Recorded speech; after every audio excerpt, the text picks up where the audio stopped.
This is CounselCast, part of the Legal Talk Network, and I'm your host, Karin Conroy. When you face a complex case outside your expertise, you bring in a co-counsel for next-level results. When you want to engage, expand, and elevate your firm, you bring in a marketing co-counsel.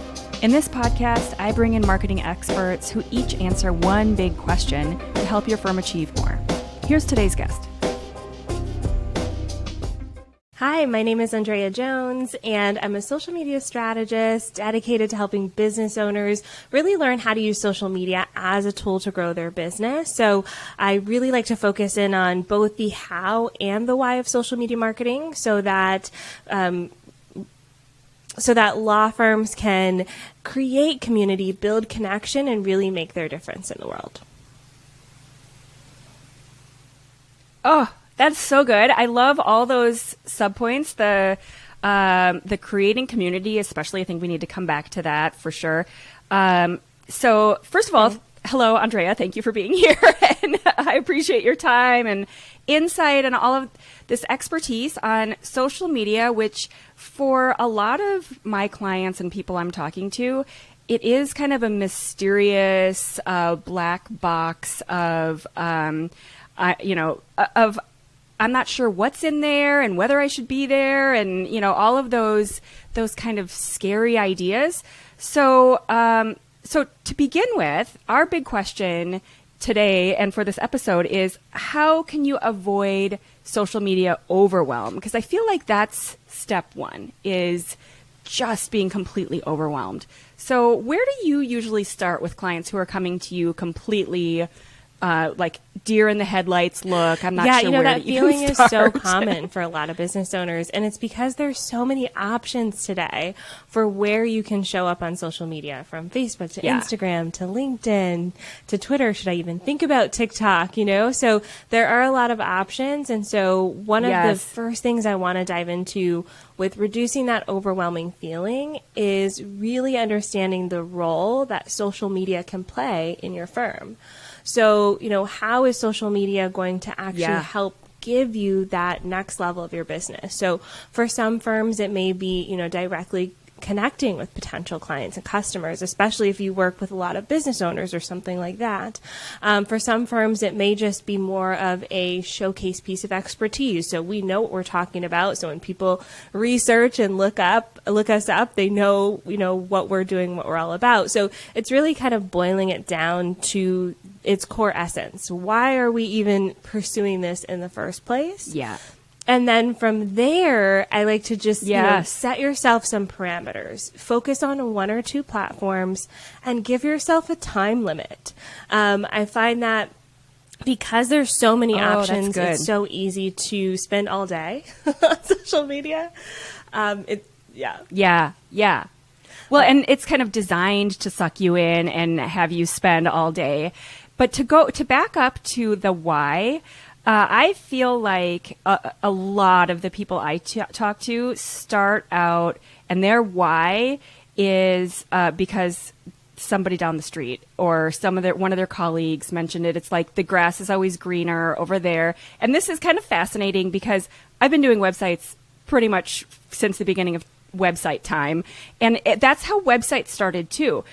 Nobody really, especially for lawyers, because they're very hesitant, but initially, they didn't really believe that they needed one, and then they kind of saw that somebody else had one, and so maybe they thought, well, maybe, and then they saw somebody else had one and had some success, and so then they're thinking, okay, I want that. And that's the only reason that they were kind of initially approaching me. And of course, websites have come a long way, but I feel like social media for lawyers it's kind of in that same bucket where there's no other real reason right now other than sort of FOMO, like that fear of missing out. But that doesn't seem like a very good strategy. So let's talk about where they really should the start FOMO with their is so why. real because it's so public. Just like with websites, you can just look someone up and see exactly what they're posting that day.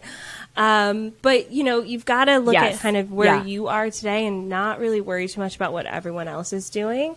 Really focus in on how it's going to be beneficial to your firm, your business, because ultimately that's what it is. We're not content creators just dancing on TikTok for fun. We have businesses to run, right? So it's really focusing in on that. Right. And honestly, one of my number one platform recommendations for lawyers is LinkedIn.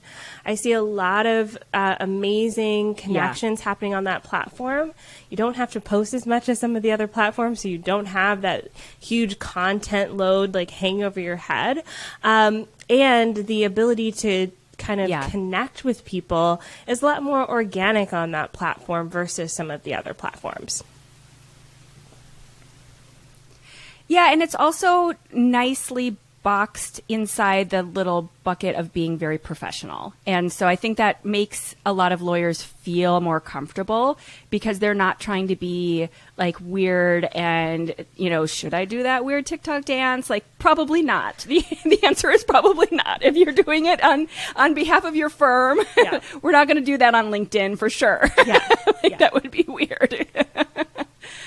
That's a great place to start, I think. So start with, in terms of like avoiding the whole overwhelm and that whole idea, start with one or two platforms and where you're really comfortable, and a lot of times that's going to start with LinkedIn and that kind of professional presence. So that's awesome. Okay, so where else do you see that they get the general feeling of overwhelm? Maybe they've started and they've kind of got some of those platforms going, but it's just keeping up with it. And how else can you kind of avoid just so I like to build in 3 different habits when it comes to social media progress, because it's very easy. Like you said, the platforms are designed to be addictive. They're designed to keep you scrolling. Plus, you're constantly comparing yourself. So 3 different habits to build in. One is your content creation habit. This is typically going to be maybe once a week. Some people do it once a month, where you sit down and you think about the content pieces you're going to create. What are you going to write? What image or video is going to go with it? And again, I like a time limit here because it's very easy to say, I want to post every day. But if you're approaching this for the first time, that everyday post is going to take hours and hours of your time. And you're comparing yourself to some other firm that does post every day, but you don't know what happens behind the scenes over there and what kind of support they have. So giving yourself that time limit. Yeah. And if they've been doing it for years and years and they've already got their system really honed, so where they started with each post taking hours and now it takes them 10 or 15 So give yourself the space to learn something new because this is a new skill. The second habit is checking in. And typically I say you want to check in every weekday, but give yourself another time limit there.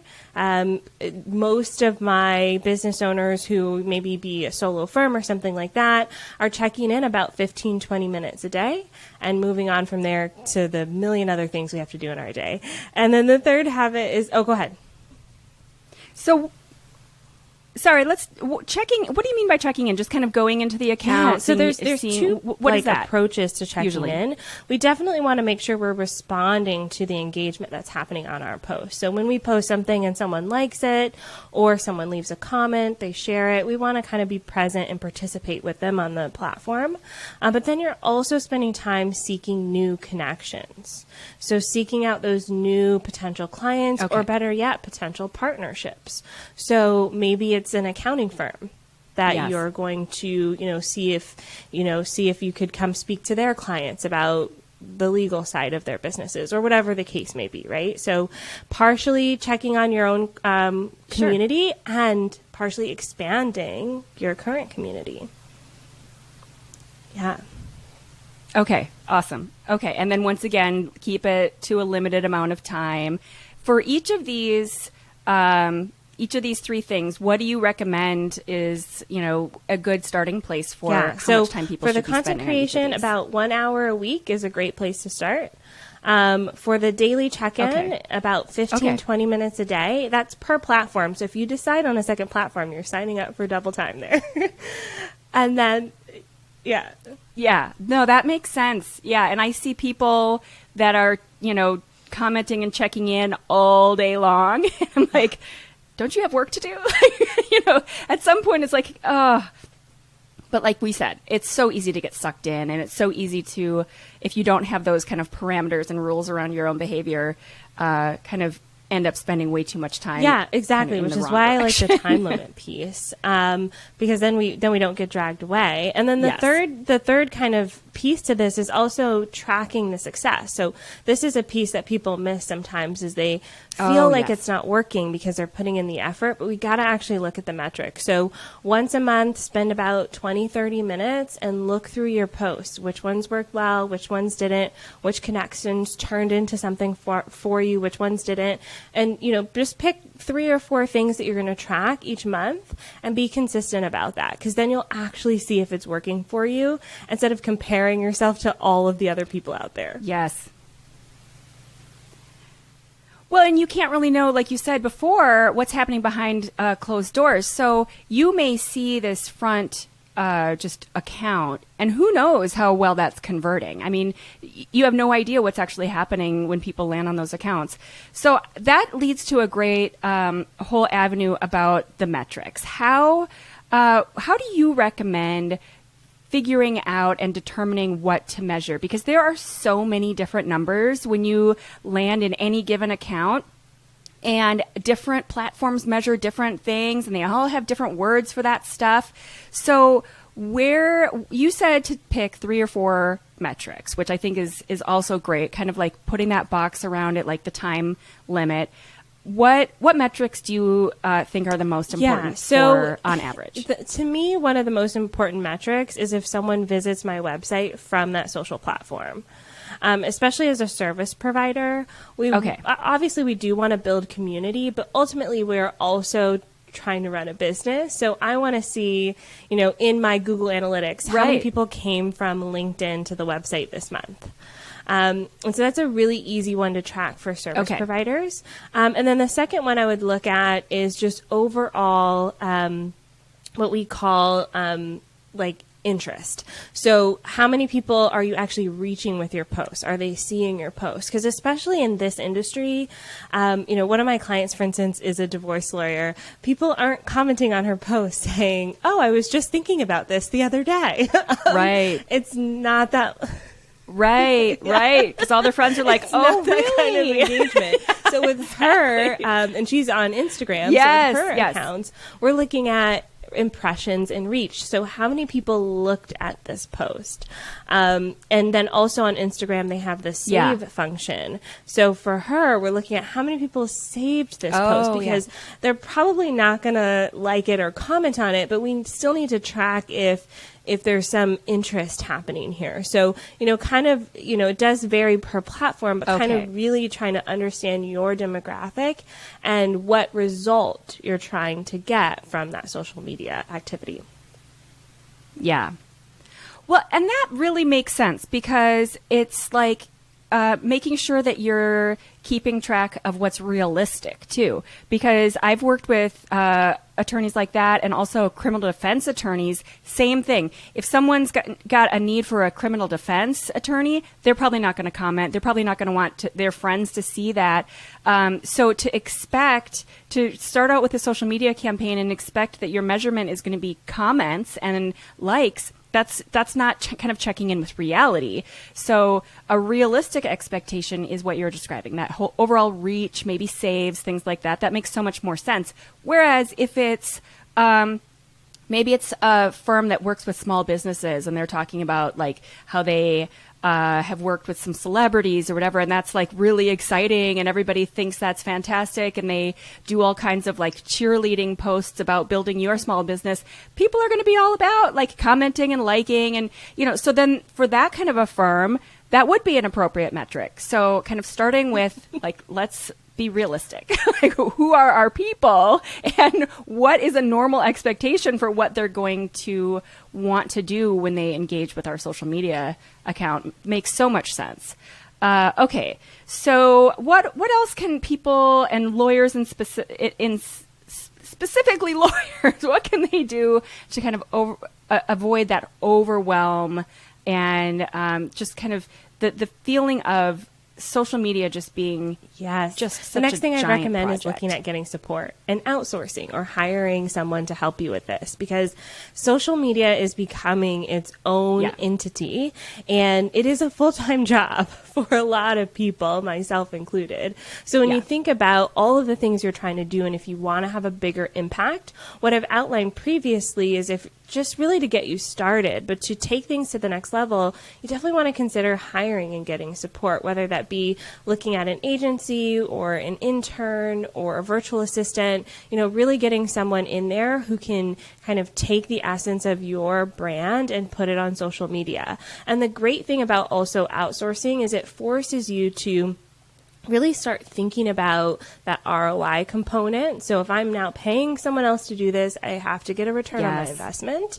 And then it also forces you to think about, how you're showing up as a brand. What's your message on social media? Because I work with some lawyers. I have a criminal defense lawyer who I worked with in the past, and some of her language was coming across with a lot of jargon on social media. And we came in and really revamped it so that the everyday person could understand what she's talking about, what she's offering. And so that could really help you with that transaction as well.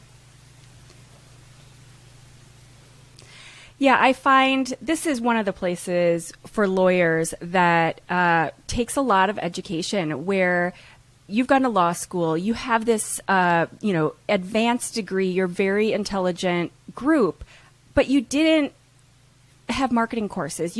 I went to business school. I have an MBA. I learned a whole set of different things that you didn't learn in law school.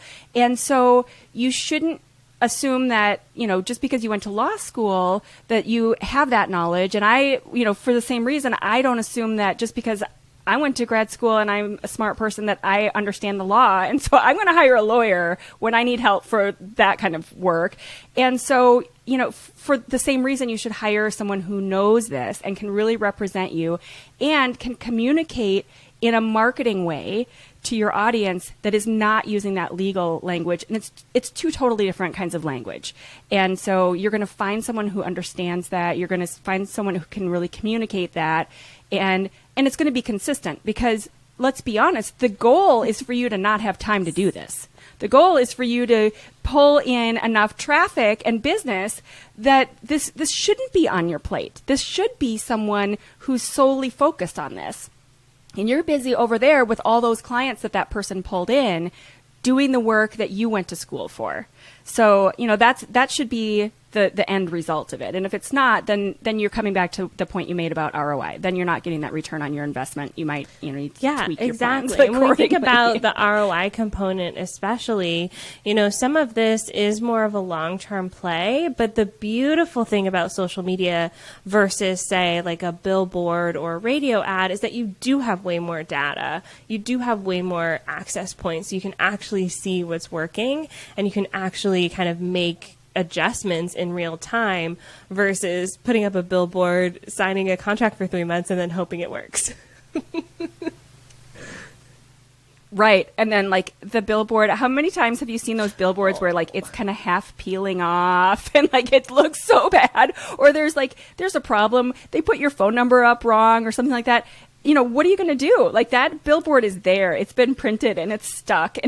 And whereas social media, you could just throw in some more posts, add, whatever content is trending and adjust for what's working too. Yeah, that's such a good point too. It's not this kind of fixed in concrete idea. You can keep refining and adjusting for what's working.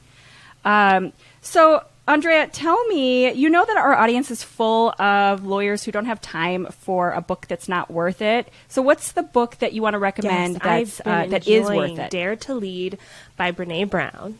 If you haven't read it yet, definitely pick it up, especially if you're growing, right? You're going to have other people that are going to rely on your business for their livelihood as well.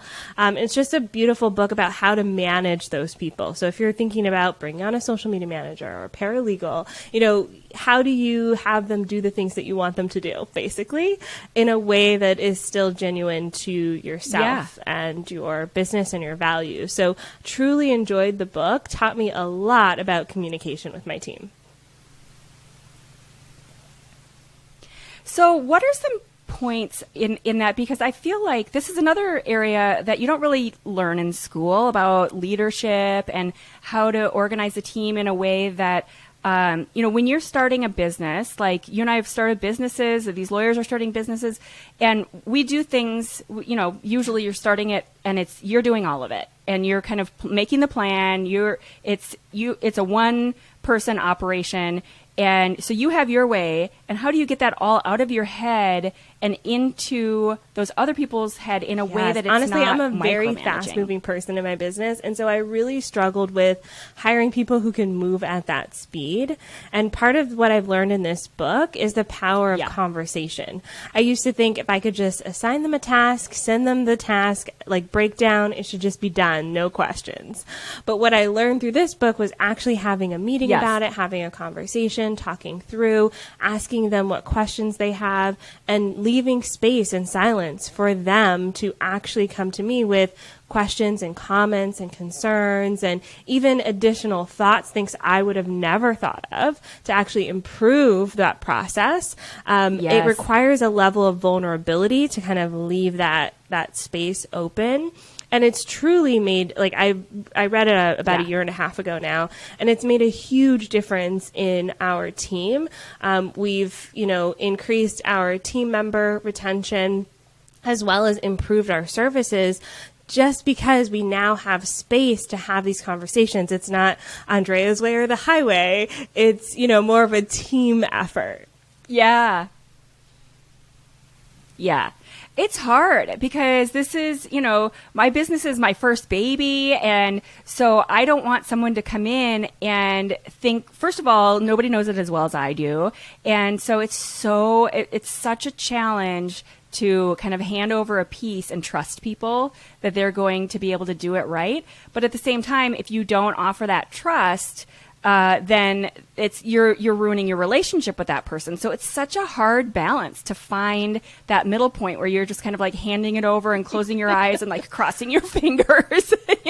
Yes, especially when you're the expert, right? When you are, and you're the face or the name of the business, it's so hard to let go of that trust. Yeah. But honestly, once you do get to that spot, it's painful to go through, but the other side feels really good. Yeah, and I think your point about that open space where you can, offer that space for them to come in and add things to this conversation, that there's things that you can't even think about. So, it's hand in hand with everything we're talking about, even outsourcing your social media, because there are avenues and ideas and thoughts about how to approach a social media campaign or whatever you're handing your team that you might not have considered. And, the person that you're outsourcing it to is going to come in and offer all this insight that is going to take it to that whole next level. And so that's that's the goal in the end, is to have this team that does things even better than you could have done it all by yourself. And at some point, I'm sure your team is like mine. At some point, I look at all the work that we get done in any given day, and I literally could not do all of those things myself. So, all of the heartache and kind of angst in setting it up. Yeah. And it also builds so much trust with your clients as well, when they can see this well-oiled operation and see how much you trust your team, then they start trusting your team as well. And it helps build the business. Like, we get so many more testimonials now because of the team, and it's not just me. And so, I'm obsessed with it. Yeah. No, that's a great book. We will link the book in the show notes on the show page, and everything. I love everything Brene Brown does, but this is so particularly specific and appropriate for this conversation in terms of just the overwhelm, social media in general, but then also how you build your firm or your business and kind of figure out how to trust and kind of give that over in order to get to those levels that you're kind of hoping for. So Andrea, what is one big takeaway that you would like yes, the when you're listeners thinking to about get from this social media, episode? the biggest takeaway that I can give to you is to really give yourself boundaries around it. Because if you don't build those boundaries, you'll get caught up in the emotions of it all, the comparison, the feeling like you're not enough, the overwhelm, all of those things. So build your boundaries around social media. You know, one of my favorites is I don't have any notifications on my phone. Like for social, even though I work in it and I live and breathe it every day, because it's those moments where I want to be off. I need to be disconnected and spend time with my family. I don't want a notification pulling me back into that world again. And so for me, that's a big boundary. So, figuring out what your boundaries are around social media will really help you navigate that marketing space. Yeah. Oh, I love that. And especially coming from someone who, their entire business is in social media, to hear that you have all those notifications turned off. That's a nice little piece of permission for the rest of us. Like, if you can do it, the rest of us can do that too. And so, set those time boundaries, set your realistic goals for what you think your clients are going to do. So put the boundaries around that. Don't look at what somebody down the road is doing, and then set your own personal boundaries around that. And it just seems like all of those make for a healthier person, just mentally, and a more realistic expectation of results as well. So that is some great advice. I really appreciate that. So Andréa Jones is a social media strategist at Online Drea, and we will, of course, link to all of your social media accounts and website and the book that you recommended on the page. But thank you so much for being here. I appreciate your time so much. Thank you for listening to this episode of the CounselCast podcast. Be sure to visit our website at counsel-cast.com for the resources mentioned on the episode and to give us your feedback. If you enjoyed this episode, I would appreciate if you could rate and review the podcast on Apple and subscribe to your favorite podcast platform. See you on the next one.